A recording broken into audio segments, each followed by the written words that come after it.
चूम लेता है, बोसा देता है। हजरत मूसा की शरीयत में कहीं ये नहीं लिखा था कि अहमद नाम उनका लिखा देखो तो उसे चूम लेना, कहीं नहीं लिखा था ये कि अहमद नाम को जो चूम लेगा उसको ये मिलेगा और वो मिलेगा, कहीं नहीं लिखा था। मगर लोगों, जो कहीं नहीं लिखा होता है वो कभी कभी किताबे मोहब्बत में लिखा होता है, किताबे इश्क में लिखा होता है। आओ आपको सुनना है तो मैं बताऊं, नबी ने एक मर्तबा हजामा लगवाया, अपना खून निकलवाया, एक सहाबी को एक डिब्बे में करके दिया और करने के बाद में मेरे आका ने फरमाया ये खून है मेरा खून, इसको ले जाकर के ऐसी जगह छुपा दो जहां पे किसी की नजर ना पड़े।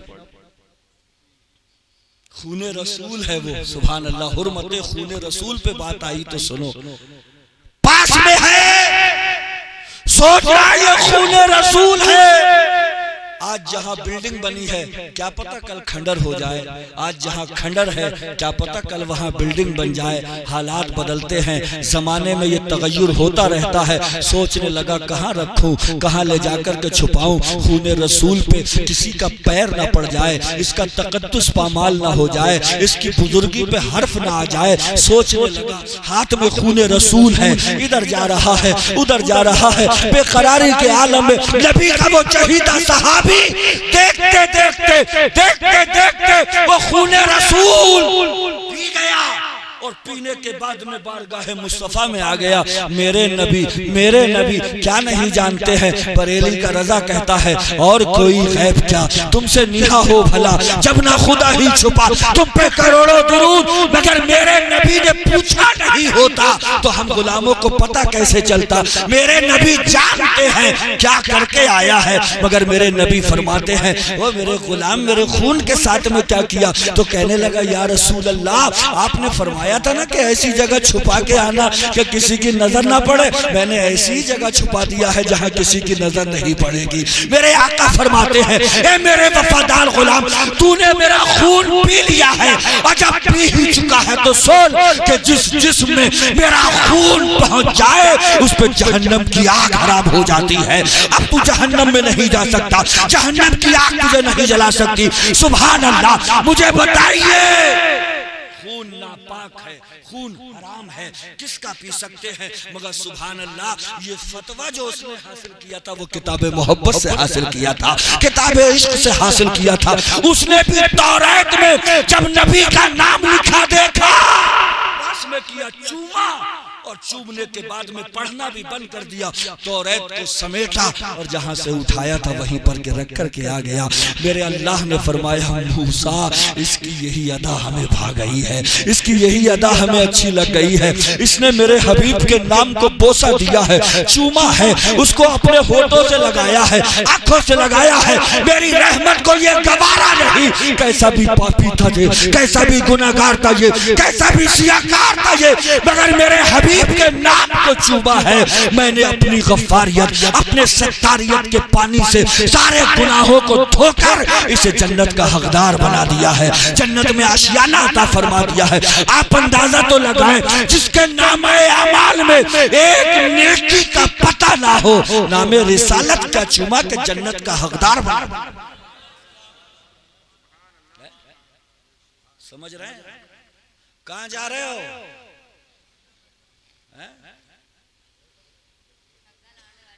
हाँ लौंडे थक गए, ये इनका बॉस है इधर, इसकी अपनी पार्टी है पूरी। हाँ ये उन सबका सरगना होगा। छोटे छोटों को भी क्या समझ रहे हो, ये बस में नहीं आ रहे हैं अब। हाँ अब्बा अम्मा बहुत परेशान है ना, इन्हें बस में ऐसे करो कि बेटे ये अपने गांव में जो मस्जिद है ये तुम्हारे लिए बनी है, घनश्याम के लिए नहीं, इसमें जाया करो, हैं इसमें पढ़ा करो। समझ रहे हो? ताव में आकर मैंने देखा बाज आदमी अपनी नामवरी के लिए कि लगा दो इमाम साहब ऐलान, मैंने 40,000 रुपया दिया। अब मैंने 40 दिन तक सर्वे किया, मुआयना किया कि एक आध दिन आया तो पता चला 40 दिन। मस्जिद तो बना ली शब भर में, ईमा की हरारत वालों ने मन अपना पुराना पापी था, बरसों में नमाजी बन न सका। इकबाल बड़ा उपदेशक है, मन बातों से मोह लेता है, गुफ्तार का गाजी बन तो गया, किरदार का गाजी बन न सका। गुफ्तार से काम नहीं चलेगा, चोले मारने से काम नहीं चलेगा, जज्बाती नारे लगाने से काम नहीं चलेगा। वो लखनऊ का एक बिगड़ैल कुरान के खिलाफ बोलता है, तुम सड़कों पे आ गए, जला देंगे, ये कर देंगे, वो कर देंगे। मैं कहता हूं तुम कुछ मत करो, बोलने दो उस खबीस को।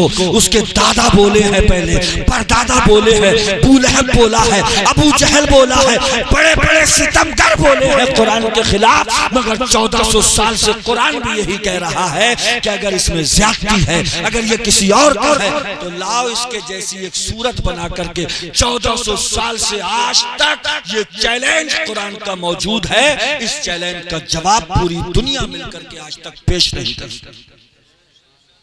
तो कूदने की जरूरत नहीं, जज्बाती होकर नारे लगाने की जरूरत नहीं। तुम उसके खिलाफ एहतिजाज कर लो, ये अलग बात है, लेकिन उसका बेहतरीन जवाब यह है कि तुम कुरान पढ़ना शुरू कर दो, कुरान की सूरतें याद करना शुरू कर दो। तुम देखो कि कुरान में है क्या, तुम पढ़ो कि कुरान है क्या, तुम पढ़ना शुरू करोगे, खुदा की कसम सारी दुनिया को कुरान समझाने में लग जाओ। तुम चीख जाते हो जरा सी मस्जिद पे कोई गलत सलत शब्द बोल दे, जला देंगे। ओ जलाओ मत, तुम अपनी मस्जिदें भर दो, तुम्हारी मस्जिद की तरफ कोई आंख मैली करके भी नहीं देगी। तुम अपनी मस्जिदें तो भरो, तुम कुरान तो पढ़ो। ये अभी आ रहे हैं रोजे, रोजे आ रहे हैं, इसमें शौहर बीवी से कहेगा, पपड़ी जमी पड़ी है तेरे होठों पे, पानी पी ले, मुझे अच्छा नहीं लग रहा कतई। और जालिम तुम मर गया, एक रोजे में तेरी जान निकल गई। अरे वो मर भी रही है तो मरने दे, रोजे की हालत में मरेगी, सीधी जन्नत में। तो उससे कह रहे हैं पपड़ी जमी पड़ी है, तरस आ रहा मुझे, किचन में जाके पी ले चाहे। तो तू मर गया। 11 महीने तुझे दिन में भी ठुसाया, रात में भी ठुसाया, बेगैरत, तुझे शर्म नहीं आई कि 1 महीने के रोजे लगा दिए, तो उसमें भी कह रहा देखा नहीं जा रहा, वो जहन्नम में जलेगी तो देख लेगा। उससे बोल तू भी रख रोजे, मैं भी रखूंगा, तू भी रह परहेजगार, मैं भी रहूंगा, ताकि मरने के बाद मैं भी जन्नत में रहूंगा, तू भी जन्नत में रहूंगा। यहां भी साथ में रहे, अल्लाह चाहेगा तो वहां भी साथ में।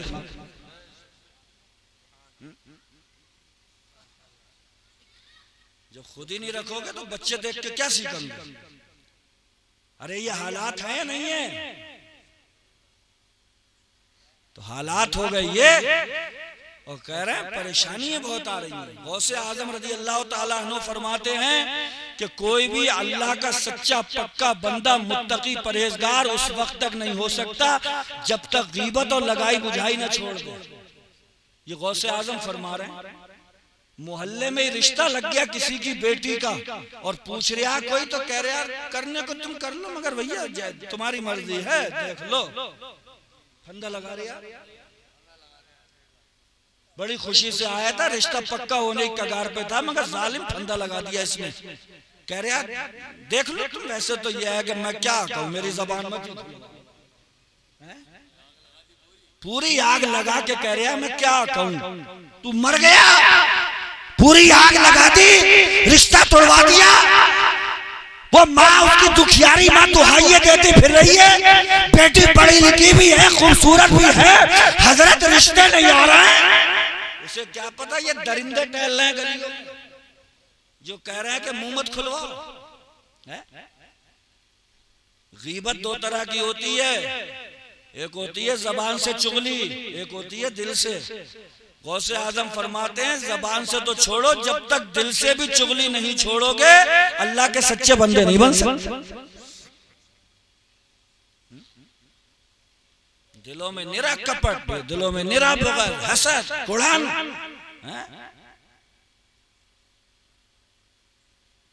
कहां से बरकतें उतरे, कहां से रहमतें आए? इन दिलों को खाली तो करो। मेरे नबी जब दुनिया में आए तो अल्लाह ने 2 ड्यूटी लगाई। मेरे हबीब इनके दिल गंदे हैं, किताब बाद में पढ़ाना, पहले दिल साफ करो। उठाइए कुरान, युज़क्कीहिम व युअल्लिमुहुमुल किताब। कुरान में साफ है, अल्लाह ने फरमाया पहले इनके दिल साफ करना। मुझे एक बात बताइए, किसी प्लेट पर अगर चिकनाई बहुत ज्यादा लगी हो और आप हैंड पंप, क्या बोलते इंजन का पंप भी खोल के अगर उस प्लेट पे धार लगा के मारे चिकनाई वाली प्लेट पे, मुझे बताइए साफ हो जाएगी वो प्लेट? क्या करना पड़ेगा उसके लिए? रगड़ाई, मजाई, चाहे वो रेते से हो, मिट्टी से हो, साबुन से हो, सरफ से हो, पहले रगड़िए, मांजिए, उसे जब रगड़ करके वो छूट जाए तो पाइप मारिए, इंशाल्लाह एक ही बार में साफ हो जाएगी। कितनी भी तस्बीह पढ़ लो, नमाजें पढ़ लो, कुरान पढ़ लो, मगर अगर दिलों के अंदर इन बीमारियों की चिकनाई और जंग लगी हुई है तो याद रखना काम चलेगा नहीं। पहले इसकी सफाई करो, फिर इंशाल्लाह एक नमाज पढ़ोगे तो सुरूर हासिल हो जाएगा। हजरत शिबली के बारे में सुना? हजरत शिबली से दो लोग मिलने चले, दोनों अहले कश्फ थे। कश्फ का मतलब ये होता है कि चरिंदों परिंदों लोगों के दिलों की बोली भी जान लेता है वो बंदा जिसे अल्लाह कश्फ का फरमा दे। तो रास्ते में आ रहे थे हजरत शिबली रहमतुल्लाह अलैह, अल्लाह के वलियों, उनसे मिलने। तो रास्ते में दोनों एक जगह बैठे, तो एक बड़े गम के मूड में, बड़े अफसोस के साथ में बोला सारी मेहनत बेकार हो गई, इतना सफर भी किया। तो दूसरा बोला क्या हुआ? बोले हुआ क्या, मैंने अभी दो बिल्लियों को ये बात करते हुए सुना है कि शिबली मर गया, शिबली मर गया, इंतकाल हो गया शिबली का, शिबली मुर्दा हो गया। तो बोले अच्छा, बिल्ली ये बात कर रही? तो बोले हाँ। तो बोले चलो अगर इंतकाल भी हो गया होगा तो मिलने चल रहे हैं, कम से कम जनाजे में शरीक हो जाएंगे।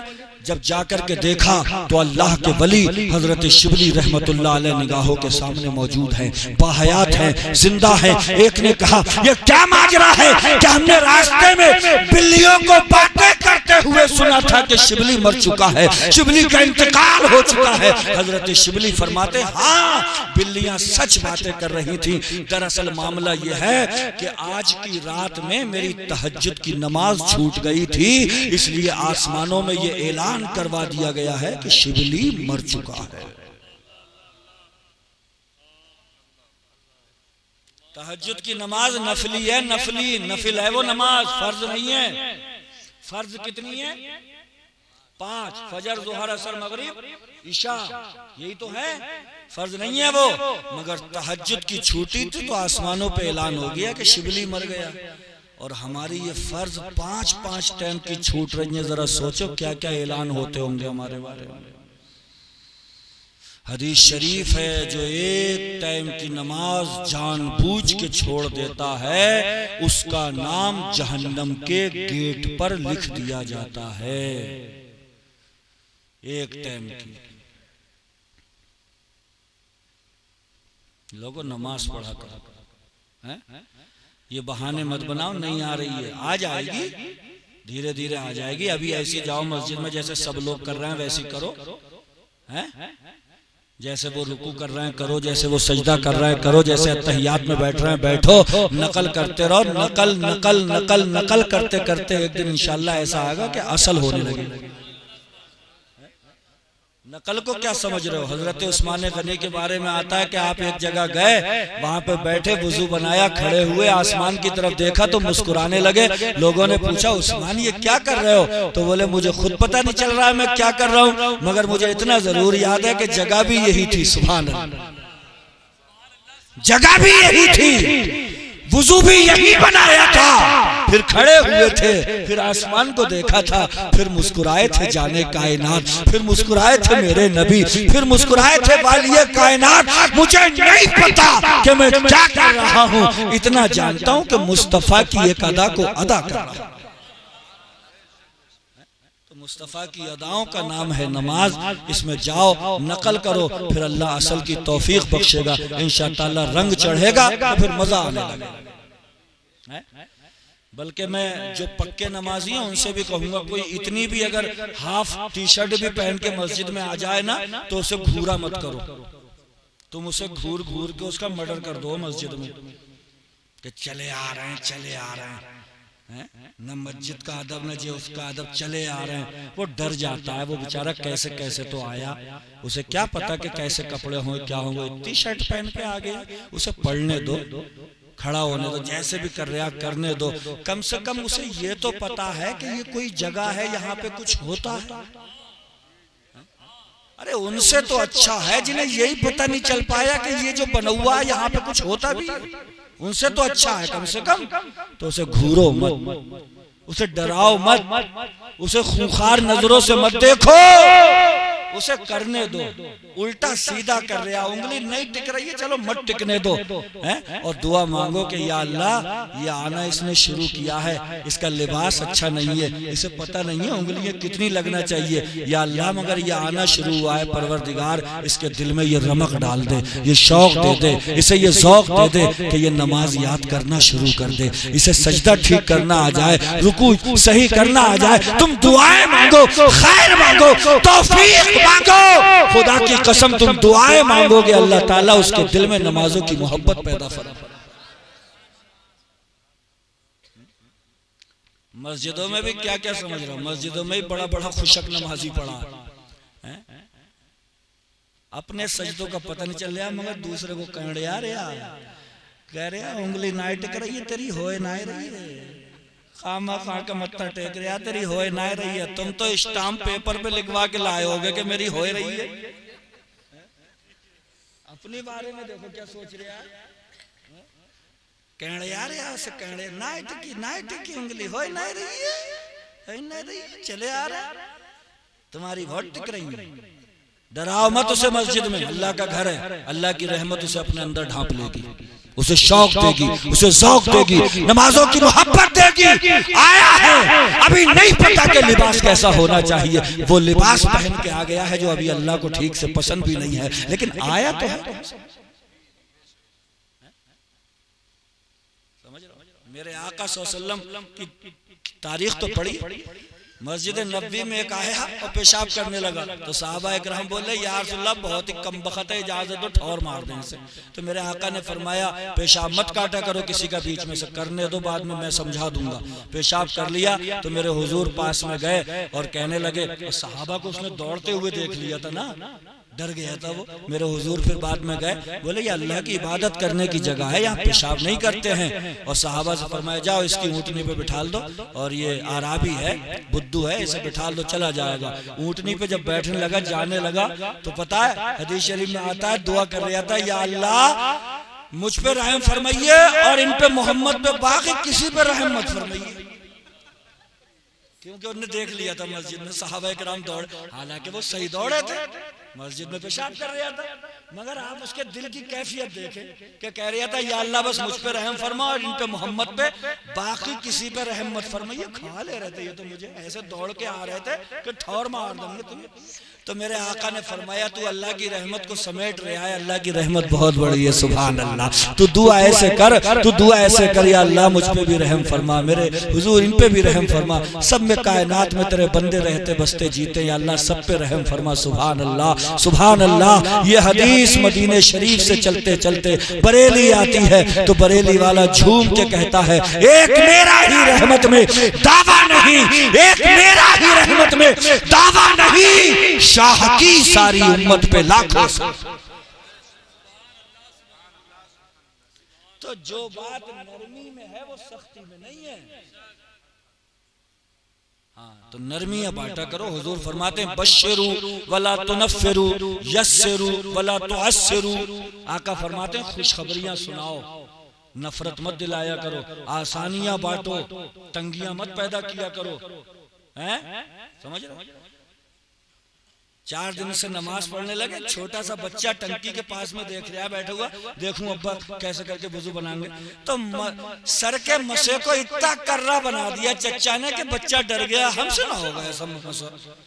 चच्चा ने टोपी उतारी, फिर ऐसे पानी लिया, फिर ऐसे करा, चूमा उसे, फिर ऐसे घुमा रहे हैं, ऐसे लारा करते करते बोला ये ऐसे तो बच्चा कह रहा, डर गया बेचारा वो, अरे अब्बा मैं ना हूं, जो तो करो जैसा कर। अबे सीधा सा था, ये क्या चुप्पड़ चुप्पड़ करने लगे तुम्हें यार। ये लो पानी ऐसे लगाओ और ऐसे करके रखो, हो गया मसा। क्या करोगे? पानी लो, हो गया मसा, छुट्टी। एड़ा के फेंक दिया बच्चे को तुमने। वो कह रहा मैं नहीं आऊंगा, फौर मार दिया चच्चा ने। डरा रहा मस्जिद में बैठे हुए, ये चुप्पड़ चुप्पड़ का लिखा हुआ।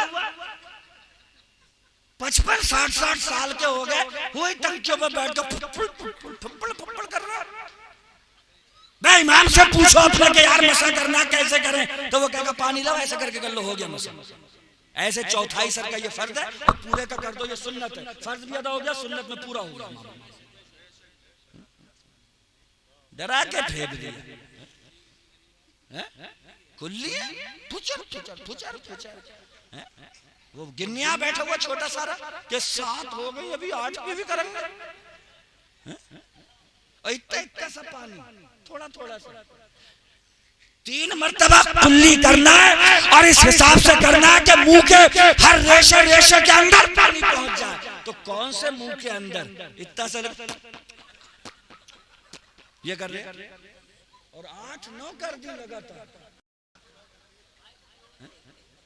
ये हंसने की तो बात है, इसलिए हंसी भी आती होगी कि जमाना हो गया ऐसे करते हुए, मगर रोने की भी बात है कि इतना जमाना हो गया करने ही नहीं। तंगी मत बांटो, आसानी पैदा करो, है ना। इन्नल्लाह युरीदु बिकुमुल युस्र, अल्लाह तुम्हारे साथ में आसानी चाहता है, तंगी नहीं चाहता। मेरे आका सहाबा के मजमे में कहने लगे अल्लाह ने तुम्हारे ऊपर हज फर्ज किया है। तो एक साहब बोले क्या हर साल? तो मेरे आका खामोश रहे। फिर मेरे आका ने फरमाया अल्लाह ताला ने तुम्हारे ऊपर हज फर्ज किया है। तो फिर वो बोल पड़े क्या हर साल? क्या हर साल? तो मेरे आका ने फरमाया जब मैं कोई बात बताया करूं तो बीच में टबोके मत लगाओ, बार बार मुझसे मत पूछो। अगर मेरी जबान वहां ये खुल जाती कि हाँ हर साल, तो हज हर साल फर्ज हो जाता। अरे ये हजरत लोग बैठे हुए हैं, इनसे पूछिए कुरान में जो शुरू के 2.5 पारे हैं, अल्लाह ने यही फरमाया था एक बकरा गाय जो है उसे ज़िबा कर दो, ये तय फरमाया। मगर उसमें वो लगा रहा है कि पीली हो के नीली, तो क्या पीली कि कैसी लगे देखने में, कैसे इतनी मुश्किलें उन्होंने खुद कि 2.5 पारों तक मामला पहुंचा। सिंपल सी बात थी, ये कर दो बात खत्म हो जाती, उसका पता चल जाता कि कातिल कौन। ये शुरू के 2.5 पार। तंगिए मत बांटो, आसानियां बांटा करो, नफरतें मत दिलाओ, बशारतें बांटा करो। दीन तंगी पैदा करने के लिए नहीं, बल्कि दीन आसानी पैदा करने के लिए। मैं अक्सर अपनी तकरीरों में कहता हूँ बंदा हट्टा कट्टा है तो अल्लाह की मर्जी है कि खड़े होके पढ़, थोड़ा बीमार है तो अल्लाह की मर्जी बैठ जा, और बीमार तो लेट जा, और बीमार तो इशारे कर ले। अब लेटे लेटे कैसे सजदे कर रहे, अल्लाह अकबर, रुकू अल्लाह अकबर, सजदा अल्लाह अकबर, ऐसे इशारों से कर रहा। मगर वाह कुर्बान जाऊं मौला तू कितना करीम कितना रहीम, उसके इसी इशारों को नमाज बना करके अपनी बारगाह में कबूल फरमा रहा है। सुभान अल्लाह, कितना करीम है वो रब, कितना रहीम है वो रब। इसलिए हम तंगी ना बांटें। एक वली के आस्ताने के करीब बैठे हो, इसलिए अपने आमाल का जायजा लो, और इससे पहले कि बहुत देर हो जाए, इससे पहले कि ये रास्ते जिनको चुना है ये आपको थका करके गिरा दें, इन रास्तों को बदलो और उन रास्तों का चुनाव करो कि जिन रास्तों पे चलो तो सामने मंजिल खड़ी मुस्कुरा रही हो, मकसूद खड़ा मुस्कुरा रहा हो। गलत रवि से मनाजिल का बोध बढ़ता है, मुसाफिरों रविशे कारवां बदल डालो। उन रास्तों का चुनाव मत करो, ये रास्ते तुम्हें थका देंगे, ये बेहूदगी के रास्ते हैं। ये ढोल बाजे तमाशे गीबतें चुगलिए बुग़्ज़ो हसदो नफरतो कीना कपट इसके रास्ते हैं, ये एक दिन थकाएंगे आपको, गिराएंगे आपको, मंजिल का पता और निशान तक नहीं होगा। अच्छे रास्तों का चुनाव करो, अच्छे अखलाक फैलाओ, नमाज पढ़ो, इंशाअल्लाह दमे आखिर आएगा तो कुरान कहेगा या अय्यतुहन नफ्सुल मुतमइन्ना इरजिई इला रब्बिक रादियतम मर्दिया, ए इत्मीनान वाली जान चल अपने रब की बारगाह में चल। बहुत रह ली तू दुनिया में और तू डरते हुए मत जाइए, हाँफते कांपते हुए मत जाइए, इसलिए कि तू रुकू में तड़पी है, सजदों में मचली है, नमाजों में तुझे मजा आया है, रोजों में तूने भूख की और प्यास की शिद्दत को बर्दाश्त किया है। चल अपने मौला से मिलने चल, फरिश्ते सदाएं लगा रहे होंगे, एक बंदे मोमिन का आखिरी सफर हो रहा होगा और फरिश्ते कह रहे होंगे रादियतम मर्दिया, इस हाल में चल कि तेरा अल्लाह तुझसे राजी है और तू अपने अल्लाह से राजी है। फदखुली फी इबादी, और जा अल्लाह के बंदों में जाकर के दाखिल हो जा। वदखुली जन्नती, और अल्लाह फरमाएगा मेरी जन्नत में जा पहुंच करके अपना ठिकाना तलाश कर ले, अपना महल तलाश कर ले। अल्लाह अकबर, अंदाजा तो लगाएं, सही रास्तों पे जिंदगी गुजार के जाओगे तो फरिश्तों से ये नवेद सुनने को मिलेगी, ये खुशखबरी सुनने को मिलेगी, ये सदाएं सुनने को मिलेंगी। मौत की शक्ल में दिखला के तुझे चेहरे दोस्त तेरे लिए जिंदगी और भी दुश्वार करे। मेरे दोस्त, बहुत तरह के लोग होते हैं दुनिया में। एक बादशाह था, सफर के लिए निकला तो कारिंदे घोड़े लाए, मिजाज बड़ा खराब था तो कहने लगा ये सा हटाओ दूसरा घोड़ा लाओ। कई घोड़ों को हटाया, एक घोड़ा पसंद किया, कपड़े मंगाए तो कई कपड़ों को हटाया, एक लिबास पसंद आया, जर्क बर्क लिबास, आलीशान घोड़ा, बैठ के चला। थोड़ा सा चला था, रास्ते में एक फकीर आता है, भिखारी, कहता है बादशाह की सवारी जा रही है, कुछ दान नहीं करोगे, कुछ खैरात नहीं करोगे? तो कहा ये जमीन पे पड़े तो हैं, मैंने लुटाया, इसे लूट ले। कहने लगा मैं खास किस्म का भिखारी हूँ, मैं आपके हाथ से लेना चाहता हूँ। बादशाहों का मिजाज बड़ा अजीबो गरीब होता है, इस तरह के तकल्लुफात बर्दाश्त करने की क्षमता नहीं होती है उनमें। कहने लगा बड़ा अजीब किस्म का भिखारी है। उस भिखारी ने घोड़े की लगाम पकड़ी और कहने लगा पास में आओ, थोड़े से कान नीचे करो। जैसे ही कान नीचे को करा तो उस भिखारी ने कहा था कौन से जलाल में तू कहाँ चला है, किस करो फर के साथ में चला है? सुन मैं कौन हूँ, मैं भिखारी नहीं, मैं मलकुल मौत हूँ, मैं इजराइल हूँ, मैं तेरी रूह निकालने के लिए आया हूँ। जब ये सुना था तो सल्तनत याद आई थी, सतवत याद आई थी, घराना याद आया था, रियाया याद आई थी, अपने खाते और अकाउंट याद आ गए थे। कहने लगा मोहलत नहीं मिल सकती? तो कहने लगा नहीं, कुरान में नहीं पढ़ा इज़ा जा अजलुहा ला यस्ताखिरुना साअतन वला यस्तक़दिमून। जब मौत आती है किसी की तो एक घड़ी इधर से उधर नहीं होती, जान देना पड़ेगी तुझे, यही रूह कब्ज करूंगा तेरी। लेकिन एक अजीब कशमकश का शिकार था कि घर जाने को मिल जाता,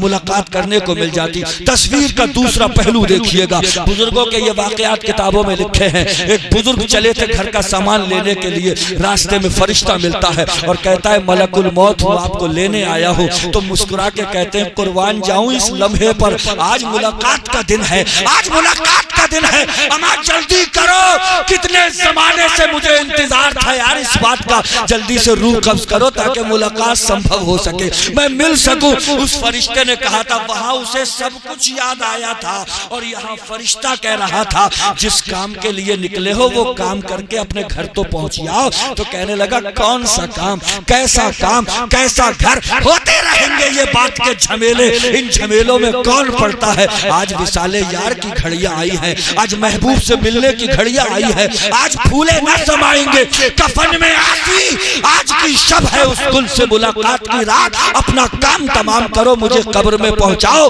ताकि फरिश्ते तीसरा सवाल करें मा कुंता तक़ूल फी हक़्क़ि हाज़ा रजुल, इनके बारे में क्या कहता है? तो जाने कायनात सामने खड़े मुस्कुरा रहे हो और मैं नबी का मस्ताना फरजाना गुलाम ये कह रहा हूँ या रसूल अल्लाह, ये फरिश्ते आपके बारे में मुझसे पूछते हैं या रसूल अल्लाह, आप ही तो जाने कायनात हैं, ए फरिश्तों यही तो मकसूद कायनात है, ए फरिश्तों यही तो रहमतुल लिल आलमीन है। खुदा की कसम बरेली की शायरी वजूद में आती है और बरेली वाले कहते हैं कि मौत तो आते आते ही आएगी कयामत ये है कि यहाँ मरने पे ठहरा है नजारा तेरा। ए आका मौत पता नहीं कब आएगी, मगर यहाँ तो मरने पे आपका नजारे का मंजर ठहरा हुआ है। आका मौत आए तो आपका दीदार हो जाए, आपके रुखे ज़ेबा की तजल्लियों में गुम हो जाऊं मैं। सुभान अल्लाह, ऐसे बनो के मौत आए तो इस्तिकबाल कर सको, खुशामदीद कह सको, ताकि इकबाल का वो शेर पूरा हो सके